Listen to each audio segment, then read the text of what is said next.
Bem-vindos ao Mala Diplomática, um podcast do Instituto Diplomático do Ministério dos Negócios Estrangeiros. O meu nome é José de Freitas Ferraz e sou o diretor do Instituto Diplomático. Neste espaço vamos conversar com diplomatas e outras pessoas ligadas à política externa para conhecer melhor tanto as suas experiências de vida como diversos temas da política internacional. Neste episódio do Mala Diplomática, nós vamos falar do concurso de acesso à carreira diplomática que abriu em janeiro para 27 vagas. Muitos concorreram a esse concurso e para falarmos do tema nós temos hoje aqui connosco a diretora do Centro de Estudos e Análises Estratégicas do Instituto Diplomático, a doutora Joana Gasparo, que é igualmente a presidente do Sindicato dos Diplomatas. E, portanto, eu começo por lhe fazer a seguinte pergunta. Na sua opinião, tal como nos outros anos, mantém-se este ano um grande interesse e uma grande adesão a estes concursos? Sim, Sr. Embaixador, o concurso de ingresso na carreira diplomática, desde sempre, desde que começou a existir, que suscita um grande interesse por parte dos jovens, sobretudo na área das relações internacionais, e é uma carreira que continua a ter uma certa aura de interesse e de prestígio, sobretudo entre os mais jovens. É uma carreira interessante, uma carreira internacional e, portanto, de um modo geral, também não há muitas saídas profissionais para os jovens da área de relações internacionais, hoje em dia mais do que anteriormente, mas mesmo assim, e, portanto, continua a ser uma boa saída profissional para quem se formou em relações internacionais e em quem tem interesse em ter uma carreira internacional. Acha que existe um perfil ideal para um candidato a este concurso? Sim, eu distinguiria dois perfis. O perfil do candidato que vai fazer as provas com sucesso e o perfil do diplomata. O candidato que quer superar as provas de acesso com sucesso tem que ser um candidato muito bem preparado. As provas são academicamente muito exigentes, e, portanto, é um concurso exigente do ponto de vista académico, do ponto de vista do tempo que se dedica a estudar e a preparar cada uma das provas. O perfil do diplomata tem que ser um perfil também exigente, academicamente forte, sólido, mas tem que ter outras qualidades, para além das qualidades académicas. Um diplomata é sempre um comunicador, é alguém que se relaciona com pessoas, por um lado, portanto tem que ter características de facilidade de comunicação, em várias línguas de preferência, e por outro lado, atendendo ao tipo de profissão que é, e que é uma profissão que se desempenha sobretudo no estrangeiro, não é uma carreira em que se exerça a profissão em Portugal. O próprio sentido da carreira diplomática é representar Portugal no estrangeiro.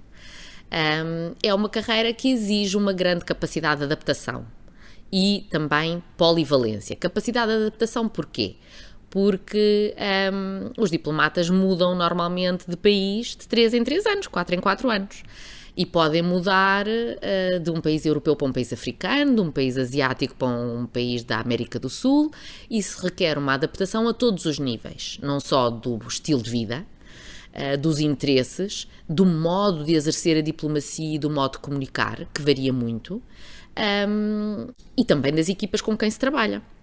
Portanto, há uma constante adaptação à mudança que é exigida por parte de um funcionário diplomático em períodos regulares, normalmente 3, 4 anos.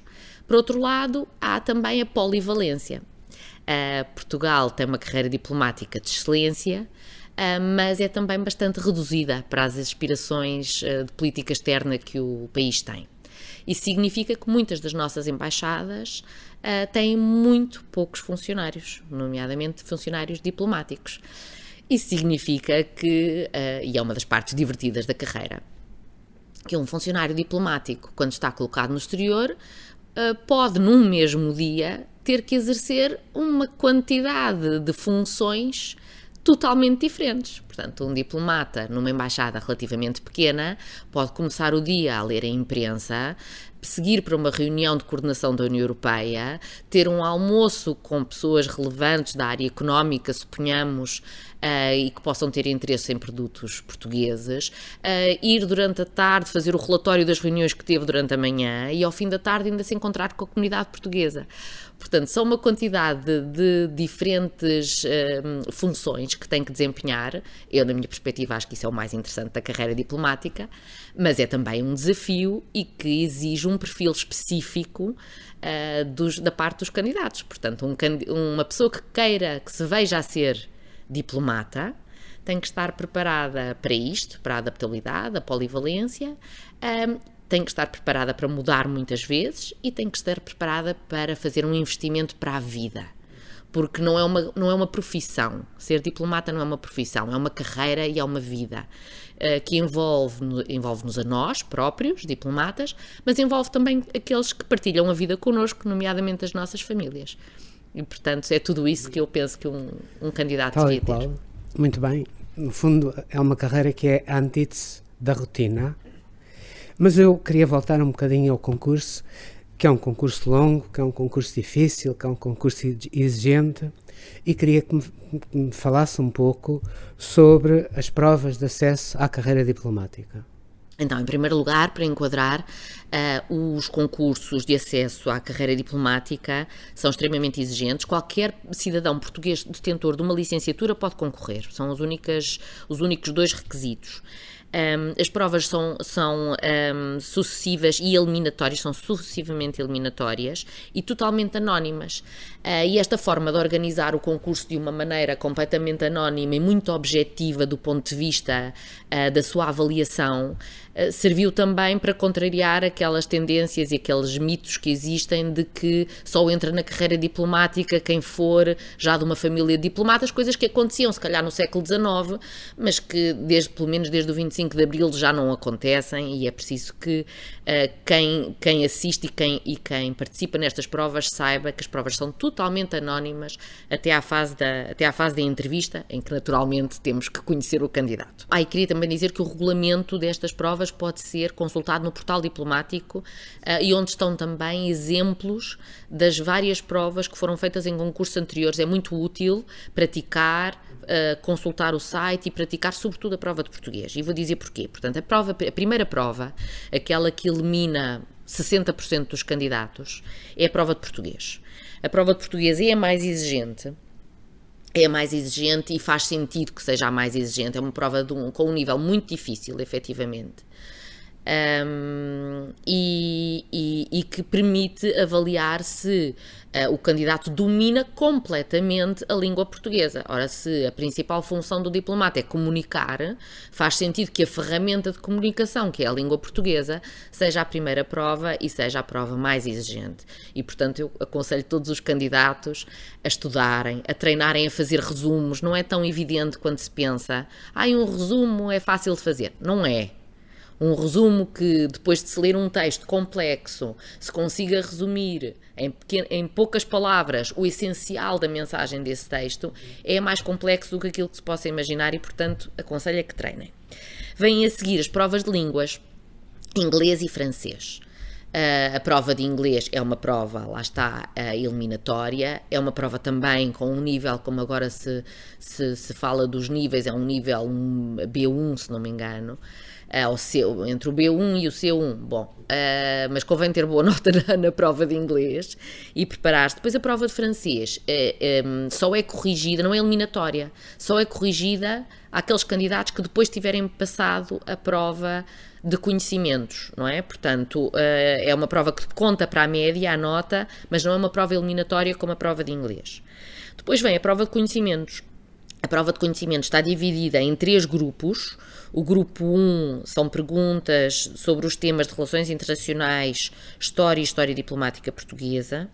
O grupo 2 são perguntas sobre direito internacional público e direito da União Europeia. E o grupo 3, perguntas de política económica e relações económicas internacionais. Dentro desta prova, o candidato tem que escolher uma pergunta de 2 grupos. Portanto, há um dos grupos que não tem que responder a nenhuma pergunta. Os temas relativamente a cada um dos grupos estão publicados no regulamento. Verão que é uma lista muito extensa de temas, mas na verdade eu pedia que não se assustassem e que não fossem ler todos os manuais. Basta que vocês tenham uma boa capacidade de relacionamento dos temas, estejam atentos à atualidade. Portanto, quem não vê o telejornal passa a ver, quem não lê o Economist e o Financial Times passa a ler. Portanto, têm que estar dentro da atualidade internacional. Não é preciso, ninguém espera uma análise extremamente profunda de todos os temas, mas tem que se reconhecer a capacidade de relacionar temas e, sobretudo, relacionar os temas do ponto de vista de Portugal, porque é o que interessa. Portanto, essa prova é uma prova mais longa que as outras, portanto... E é uma prova escrita, ainda estamos a falar das provas escritas. Exatamente, é uma prova escrita. Só depois estas provas escritas também queria dizer que podem ser feitas em 4 locais. Em Lisboa, em Braga, na Universidade do Minho, em Évora, na Universidade de Évora, e em Bruxelas, na nossa representação permanente junto da União Europeia.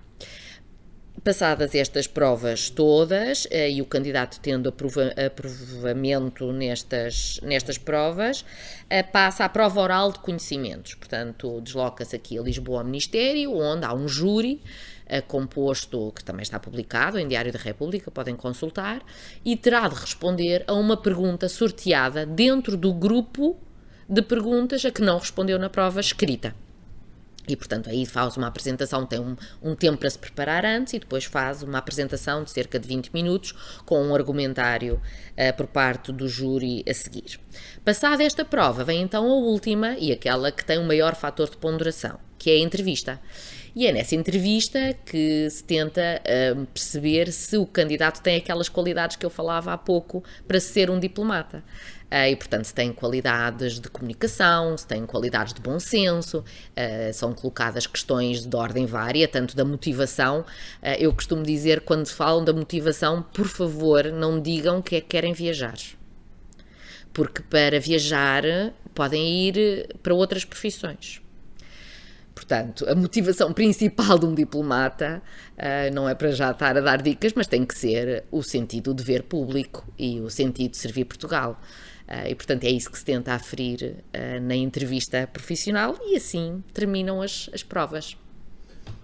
Qual é, segundo a sua opinião, qual é a prova mais difícil? Pois, como eu disse há pouco, eu penso que é de português, sem dúvida. É aquela que ilumina mais candidatos e é aquela mesmo pela complexidade. A prova é dividida em 2 grupos. O primeiro são são perguntas de escolha múltipla sobre interpretação de texto, que pode ser um texto de Gil Vicente, de português muito antigo. Um artigo de jornal artigo de jornal também, mas em que se pretende perceber se a pessoa tem um domínio da língua que lhe permita perceber a nuance da mensagem. Pronto. E a segunda parte então é o resumo. Penso que essa é a mais difícil. E essa prova, eu acho que vale a pena chamar a atenção nisso. Essa prova, a prova de português, entrou como primeira prova, substituindo uma prova de conhecimentos gerais que foi utilizada durante vários anos e que acabou por e que eliminava muito as mulheres. E nós tentámos perceber porque é que a certa altura havia concursos com uma muito menor percentagem de mulheres e soubemos, porque isso tinha acontecido também na Comissão Europeia, que as mulheres tendem a focar-se muito num tema e que os homens têm tendência, por exemplo, a estar sentados em cima, a ver a televisão e fazer zapping. E, portanto, que têm mais, ao saltar de tema para tema, em princípio estão mais preparados para fazer face a perguntas de culturas gerais, superficiais, etc. E por isso é que fomos para a prova de português, que voltou a criar um level que permite a mulheres e homens, na realidade, concorrerem ao mesmo nível, sem estarem, no fundo, sem se dar uma vantagem aos homens. Por outro lado, eu gostava de saber, e que me dissesse, porque é que não há provas de outras línguas e se aqueles que para além do inglês e do francês, sabem outras línguas, se esses têm alguma vantagem no concurso. Sim, isso é uma questão muito importante, porque hoje em dia quem vê o concurso e diz a prova de francês, mas porquê o francês já está tão em desuso? Não é bem assim, em primeiro lugar. O francês continua dentro da diplomacia e sobretudo nas instituições europeias, é uma importante língua de trabalho. E portanto ter algum conhecimento de francês continua a ser importante, mas eu concordo que nos dias de hoje é tão importante o francês como outras línguas, como o mandarim, ou o russo, ou o espanhol, ou mesmo o árabe. E nós temos na nossa carreira algum déficit de pessoas com o domínio destas línguas, mesmo o alemão. Aquilo que se faz, o que está previsto no regulamento é que na fase da entrevista, pessoas que comprovem ter conhecimento de alguma destas outras línguas, portanto mandarim, árabe, russo, alemão ou espanhol, têm uma majoração, portanto, durante a entrevista. Mas, sem dúvida, há outras carreiras diplomáticas, por exemplo, que recrutam com base na língua. A carreira diplomática francesa tem uma via de entrada diferente para os conhecedores de árabe, por exemplo. Portanto, sem dúvida que é algo que nós devíamos atualizar, talvez, em futuros concursos. Não, mas aquilo que nós fazemos depois é na realidade, dar também a quem já entrou a possibilidade de aprender essas línguas. Sim, sobretudo quando se sabe que se vai para um posto onde se fala determinada língua e que não se domina, é essencial dominar a língua do posto para onde se vai. De qualquer forma, Joana, que conselho é que daria a alguém que neste momento está a preparar-se já para o concurso? Ler. Acho que ler em português, passada a primeira prova, passada a prova de português, tudo o resto é muito mais fácil. E manter-se atualizado da atualidade internacional, sim. Mas ao mesmo tempo a prova é muito académica. Não acha que eles se devem preparar um pouco como se preparam na faculdade para um exame? Sem dúvida. Ler, fazer apontamentos, procurar várias fontes, fazer notas, ter a cabeça arrumada sobre cada um dos temas, sim, com bases sólidas depois de se terem preparado e lido e informado devidamente sobre cada um dos temas, sem dúvida. A Joana entrou há 25 anos no Ministério. Ainda tem uma ideia, ainda se lembra como é que foi a sua prova? Lembro perfeitamente. Há uma questão estratégica sempre, quando se chega à prova de conhecimentos e tem que se escolher os grupos que se vai fazer na escrita e o outro que se vai fazer na oral, se é que é uma perspectiva otimista ou uma perspectiva pessimista. Quando a pessoa tem uma perspectiva pessimista, acha que tem que fazer o melhor que sabe, logo na escrita, para ter a certeza, para garantir a passagem à oral. Eu tive uma perspectiva otimista e eu vou fazer na escrita aquilo que domino menos, que no meu caso, como sou licenciada em Relações Internacionais, foi o Direito Internacional e a Economia Internacional, porque pensei, se eu por acaso passo e tenho que fazer uma oral de Economia Internacional, estou feita, não passo. E então decidi fazer as duas que sabia menos, que dominava menos na escrita, e por sorte foi suficiente para passar à prova oral. E então na prova oral fiz a preparação. O tema que me foi sorteado são umas bolinhas dentro de um saco de veludo e nós tiramos uma bolinha com um número e o número corresponde ao número do tema que está no Diário da República. Saiu-me o Médio Oriente, o processo para o Médio Oriente. Nessa altura não existia internet, nem computadores portáteis, nem telemóveis, nem Google. E portanto eu vinha carregada com 2 malas de viagem cheias de livros e dos meus apontamentos e de artigos que tinha lido para me preparar para qualquer um dos temas que poderia sair. E são cerca de 15 temas, portanto era muita documentação e muito livro. De modo que, tendo sido sorteada, depois vim fazer a preparação para a biblioteca do Ministério. Para quem conhece aqui o Palácio das Necessidades, as provas são feitas no piso de entrada, digamos assim, e a biblioteca é no piso do Palácio, 2 pisos abaixo. Eu tive que carregar, com a ajuda de um senhor que me ajudou, as malas de viagem carregadas de livros e de artigos para a biblioteca para me preparar, onde estive 3 horas, portanto, a estudar, e depois, felizmente correu bem, mas tenho a imagem nítida de estar a carregar as malas de viagem pesadíssimas com os livros pela escadaria do Ministério abaixo. E lembra-se que perguntas é que lhe fizeram na entrevista? na entrevista final, ainda tem ideia de como é que ela se passou? Não me lembro de absolutamente nada. Lembro-me que a colega que entrou antes de mim saiu de lá em pânico porque lhe tinha tocado o telemóvel a meio da entrevista. Sim. E eu, a partir daí, não me lembro de nada. Muito bem. Joana, recentemente a Joana foi eleita presidente da Associação Sindical dos Diplomatas Portugueses. É capaz de me falar um bocadinho sobre o sindicato? A associação sindical precisamente não é um sindicato, Eu sei. É uma associação sindical. E porquê? Porque efetivamente queremos ser um órgão representativo dos diplomatas, mas não temos uma postura reivindicativa per se. Queremos ter uma postura construtiva para resolver os desafios e os problemas que existem dentro da carreira diplomática, juntamente com a hierarquia do Ministério. E por isso nos chamamos associação sindical e não sindicato.